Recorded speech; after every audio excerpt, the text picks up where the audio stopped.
အားလုံးပဲမင်္ဂလာပါဗျာဒန်စင်ဖူကနေကြိုဆိုလိုက်ပါတယ်ဒီနေ့မှာတော့တကြံပရက်လေးမှာထောင်စားလို့ရမယ်တင်မော်ဒီထောင်လေးကိုမျှဝေပေးခြင်းပါတယ်မြုပ်သီးစိမ်း3-4တောင်းနဲ့ကြက်သွန်ဖြူ3-4တက်ကိုထည့်ပြီးမညက်တညက်လေးထောင်းပါတယ်ပြီးရင်တော့ဘဲတောင်ရှိရနေငယ်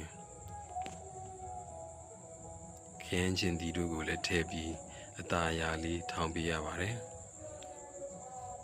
အရသာအတွက်တော့မကြီးရည်ထိုင်းငပိရည်ထိုင်းတညက်တို့ကိုထည့်ပြီးတညက်ရသာလေးပျော်ဝင်သွားအောင်အသာအရာလေးခြေပြီးတော့မှွေပေးပါတယ်ထိုင်းတညက်ရသာလေးပျော်ဝင်သွားပြီဆိုရင်တော့ငပြာရည်နဲ့ငယ်ထည့်ပါတယ်အနံ့မှွေဖို့အတွက်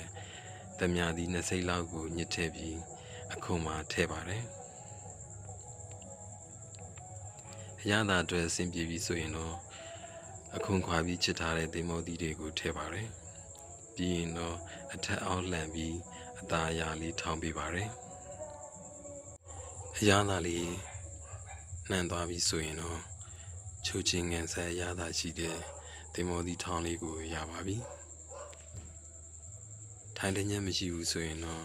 အချိုရသာအတွက်ရိုးရိုးတညက်ကိုပဲပါလေးပြီးထည့်ထောင်းပေးလို့ရပါတယ်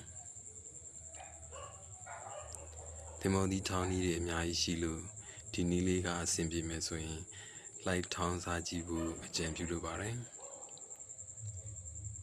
ကြည့်ရှုအားပေးတဲ့အတွက်အားလုံးကိုကျေးဇူးတင်ပါတယ်ဗျာ